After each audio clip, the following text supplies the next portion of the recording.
ಮಾಡಲಿ ಕಂಪ್ಲೇಂಟ್ ಬಂದಿದೆ sir. Station ಬಂದು ಇತ್ಯರ್ಥ ಮಾಡ್ತೀನಿ ಸರ್. ವಿಡಿಯೋ ವಿಡಿಯೋ ಮಾಡಲಿ ಸರ್. ಯಾಕೆ ಸರ್ ಮಾಡಬಾರ್ದು? ಆಯ್ತು, ನಿಮ್ಗೆ ಪರ್ಮಿಷನ್ ಇದೆಯಾ? ಏನು ಪರ್ಮಿಷನ್ ಸರ್? ಮನೇಲಿ ಮಾಡ್ಕೊಂಡ್ರೆ ಪರ್ಮಿಷನ್ ಬೇಕಾ ಸರ್? ಕಂಪ್ಲೇಂಟ್ ಕೊಟ್ಟಿದ್ರೆ ಸ್ಟೇಷನ್ ಬಂದು ಮಾತಾಡ್ತೀನಿ. ಬನ್ನಿ, ಸೌಂಡ್ ಮಾಡಬೇಡಿ. ಈಗ ಪ್ರೇಯರ್ ಡಿಸ್ಟರ್ಬ್ ಮಾಡಬಾರ್ದು. ಅಲ್ಲ, ನಾವು ಪ್ರಾರ್ಥನೆ ಮಾಡ್ಕೊಳ್ಳುವಾಗ ನೀವು ಬಂದು ಮಧ್ಯದಲ್ಲಿ ತೊಂದರೆ ಕೊಡಬಾರ್ದು. ಪ್ರೇಯರ್ 1 ಗಂಟೆ ಮುಗಿದು ಆಮೇಲೆ ಬಂದು ಮಾತಾಡ್ತೀವಿ. ಕಂಪ್ಲೇಂಟ್ ಆಗಿದ್ರೆ ಬಂದು ಮಾತಾಡ್ತೀವಿ ನಾವು. ನಾನು KRS ಪಾರ್ಟಿ ಅಧ್ಯಕ್ಷನಾಗಿದ್ದೀನಿ, ಉಪಾಧ್ಯಕ್ಷನಾಗಿದ್ದೀನಿ. ನೋಡಿ, ಯಾರಿಗೂ ತೊಂದರೆ ಕೊಡ್ತಾ ಇಲ್ಲ. ಕಂಪ್ಲೇಂಟ್ ಕೊಟ್ಟಿದ್ರೆ ನಾವು ಬಂದು ಮಾತಾಡ್ತೀವಿ. ಸರಿನಾ? ನೀವು ಕಾನೂನು ಬಗ್ಗೆ ಏನು ಕ್ರಮ ತಗೊಳ್ಬೇಕು, ನಮ್ಮ ಮೇಲೆ ಕ್ರಮ ತಗೊಳ್ತೀವಿ. ದೇವರ ನಾಮಕ್ಕೆ ಸ್ತೋತ್ರವಾಗಲಿ.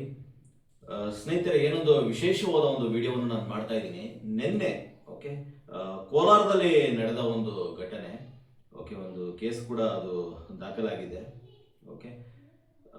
ಅನಿಲ್ ಕುಮಾರ್ ಅವರಿಂದ ಒಂದು ಕೇಸ್ ದಾಖಲಾಗಿದೆ ಕೋಲಾರದಲ್ಲಿ. ಪ್ರತಿಯೊಬ್ಬರು ಕೂಡ ಈ ವಿಡಿಯೋವನ್ನು ನೋಡಿ, ಸಂಪೂರ್ಣವಾಗಿ ವಿಡಿಯೋ ನೋಡಿ ನಡೆದಿರೋ ಘಟನೆ ಬಗ್ಗೆ. ಮತ್ತೆ ಕ್ರೈಸ್ತರ ಮೇಲೆ ನಿರಂತರವಾದ ಹುನ್ನಾರ ಕರ್ನಾಟಕ ರಾಜ್ಯದಲ್ಲಿ ನಡೀತಾ ಇದೆ. ಆದರೆ ಕರ್ನಾಟಕ ಸರ್ಕಾರ ಕ್ರೈಸ್ತರನ್ನ, ಅಲ್ಪಸಂಖ್ಯಾತರನ್ನ ಪ್ರೊಟೆಕ್ಟ್ ಮಾಡೋದಕ್ಕೆ ವಿಫಲ ಆಗ್ತಾ ಇದೆಯಾ ಅಂತ ನಮಗೆ ಕಾಣ್ತಾ ಇದೆ. ಯಾಕಂದ್ರೆ ಯಾವುದೇ ಒಂದು ಪ್ರೊಟೆಕ್ಷನ್ ಇಲ್ಲ ಅಲ್ಲಿ. ವಿಡಿಯೋದಲ್ಲಿ ನೋಡ್ಬೋದು, ಪೊಲೀಸರೇ ಬಂದು ಯಾವ ರೀತಿ ಮಾತಾಡ್ತಾ ಇದ್ದಾರೆ ಅಂತ ನೀವು ನೋಡ್ಬೋದು. ನೀವು ನೋಡೋಣ ಈ ಘಟನೆ ಏನ್ ನಡೆದಿದೆ ಅಂತ ಹೇಳಿ ನೋಡೋಣ. ಕೇಸ್ ಕೂಡ ದಾಖಲಾಗಿದೆ. ಏನ್ ಕೇಸ್ ಕೊಟ್ಟಿದ್ದಾರೆ ಅಂತ ಹೇಳಿ ನಾನು ಓದ್ತೀನಿ, ಅದನ್ನ ನೋಡ್ಕೊಳ್ಳಿ. ವೃತ್ತ ನಿರೀಕ್ಷಕರಿಗೆ ಕೋಲಾರ ಪೊಲೀಸ್ ಠಾಣೆಗೆ ಒಂದು ದೂರನ್ನು ಕೊಟ್ಟಿದ್ದಾರೆ. ಅನಿಲ್ ಕುಮಾರ್ ಅವರಿಂದ ಒಂದು ಕೇಸು ದಾಖಲಾಗಿದೆ. ಅವರ ಮನೆಯಲ್ಲೇ ಈ ಒಂದು ಸಮಸ್ಯೆ ಆಗಿರುವಂತದ್ದು. ಪ್ರಾರ್ಥನೆ ನಡೆಯುವಾಗ ನೋಡೋಣ. ನಮ್ಮ ಕುಟುಂಬ ಪ್ರಾರ್ಥನೆ ಮಾಡುವ ಸಮಯದಲ್ಲಿ ಗಲಾಟೆ ಮಾಡಿರುವ ಕುರಿತು ದೂರು. ಪ್ರಾರ್ಥನೆ ನಡೆಸ್ತಿರುವ ಸಮಯದಲ್ಲಿ ಅವ್ರ ಮನೆಯಲ್ಲಿ ಅವರು ಪ್ರಾರ್ಥನೆ ಮಾಡ್ತಾ ಇದ್ದಾರೆ. ಅವರಿಗೆ ಗೊತ್ತಿರೋದ ಸೇವಕರು ಮತ್ತೊಬ್ಬರು ಕರ್ಕೊಂಡ್ಬಂದು ಪ್ರಾರ್ಥನೆ ಮಾಡ್ತಾ ಇರುವಾಗ ಏನೊಂದು ಗಲಾಟೆ ನಡೆದಿದೆ ಅನ್ನೋದನ್ನ ನೋಡೋಣ. ಈ ಮೇಲ್ಕಂಡ ವಿಷಯಕ್ಕೆ ಸಂಬಂಧಿಸಿದ ದಿನಾಂಕ 24/7/2026 ಸಮಯ ಸುಮಾರು ಬೆಳಿಗ್ಗೆ 11:30 ಗಂಟೆಗೆ ನಾನು ಮತ್ತು ನಮ್ಮ ಕುಟುಂಬದವರು ಸೇರಿ ಪ್ರಾರ್ಥನೆ ನಮ್ಮ ಮನೆಯಲ್ಲಿ ಮಾಡಿಕೊಳ್ಳುತ್ತಿದ್ದೆವು.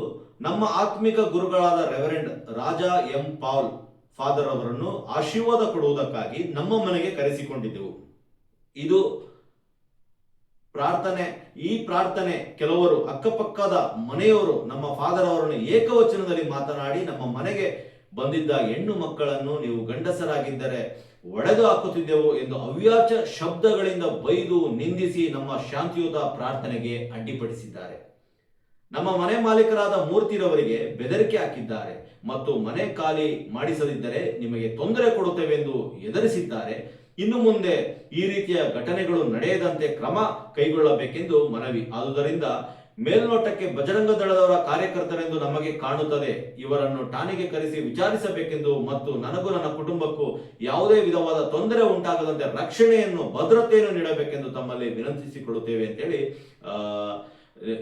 ನಮ್ಮ ಅನಿಲ್ ಕುಮಾರ್ ಅವರು ಈ ಒಂದು ದೂರನ್ನು ಕೊಟ್ಟಿರ್ತಾರೆ ಪೊಲೀಸ್ ಠಾಣೆಗೆ.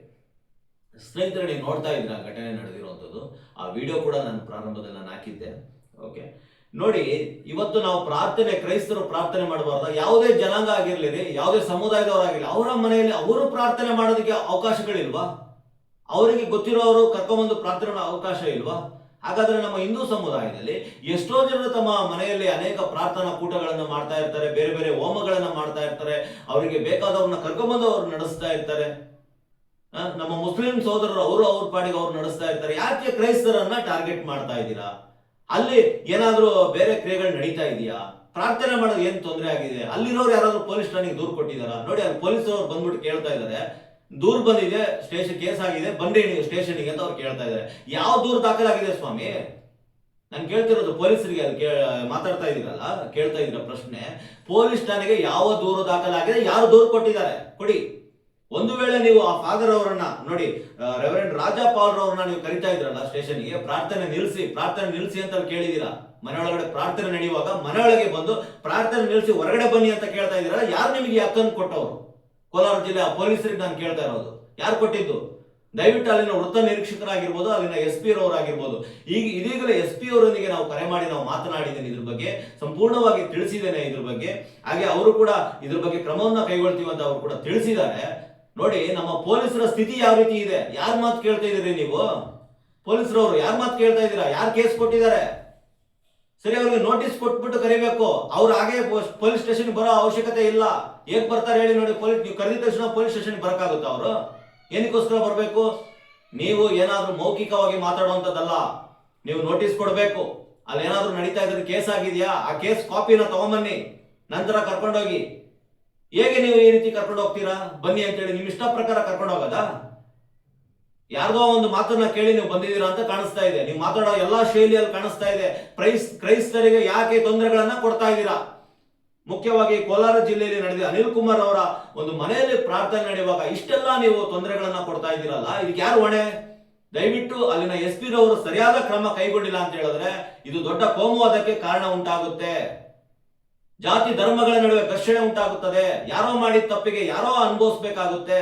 ನೋಡಿ, ಅವ್ರು ನಮ್ಮ ಕ್ರೈಸ್ತ ಬಾಂಧವರು ಅವ್ರ ಪಾಡಿಗೆ ಅವ್ರು ಪ್ರಾರ್ಥನೆ ನಡೆಸ್ತಾ ಇದ್ದಾರೆ. ಯಾಕೆ ತೊಂದರೆ ಕೊಡಬೇಕು? ಅವ್ರ ಮನೇಲಿ ಅವ್ರು ಪ್ರಾರ್ಥನೆ ಮಾಡ್ತಾ ಇದ್ದಾರೆ. ಯಾರು ಪಕ್ಕದ ಮನೇಲಿ ಹೋಗಿ ಪ್ರಾರ್ಥನೆ ಮಾಡ್ತಾ ಇದ್ದಾರಾ? ಯಾರಿಗೆ ಆಸಕ್ತಿ ಇದೆಯೋ ಅವ್ರು ಬಂದು ಸೇರ್ಕೊಂಡಿದ್ದಾರೆ. ಅಲ್ಲೇನು ಬಲವಂತವಾಗಿ ಏನಾದ್ರು ನಡೀತಾ ಇದೆ? ಏನ್ ನಡೀತಾ ಇದೆ ಹೇಳಿ ನೋಡೋಣ.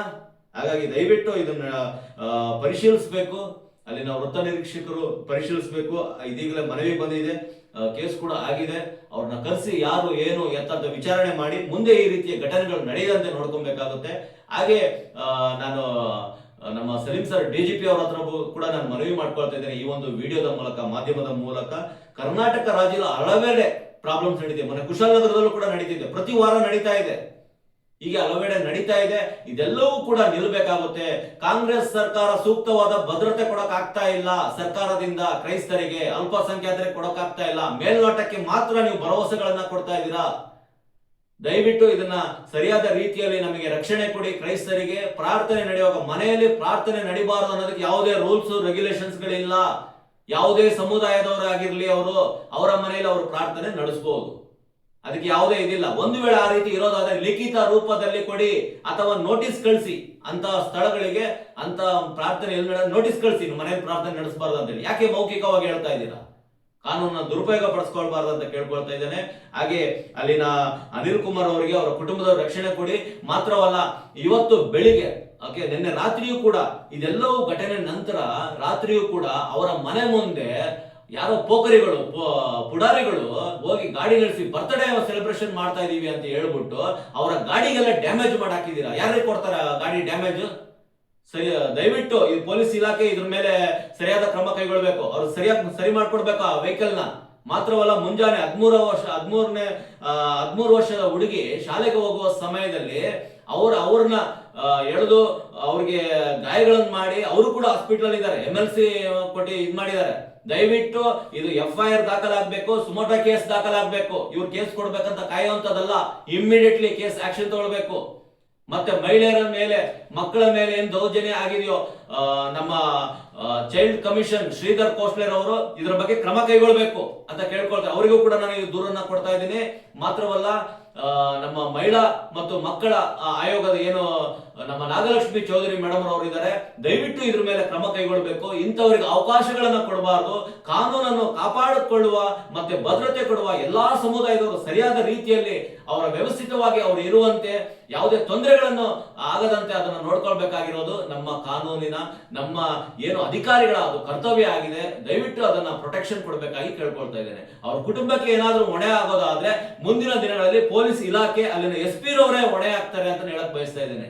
ಓಕೆ, ಧನ್ಯವಾದಗಳು. ಹೆಚ್ಚಿನ ಸಂಖ್ಯೆಯಲ್ಲಿ ವಿಡಿಯೋನ ಶೇರ್ ಮಾಡಿ. ಕರ್ನಾಟಕ ರಾಜ್ಯದಲ್ಲಿ ಮತ್ತೆ ಕ್ರೈಸ್ತರ ಮೇಲೆ ಇಂಥ ಹುನ್ನಾರಗಳು ನಡೀಬಾರದು ಅಂತೇಳಿ ಈ ವಿಡಿಯೋದ ಮೂಲಕ ಕೇಳ್ಕೊಳ್ತಾ ಇದ್ದೇನೆ.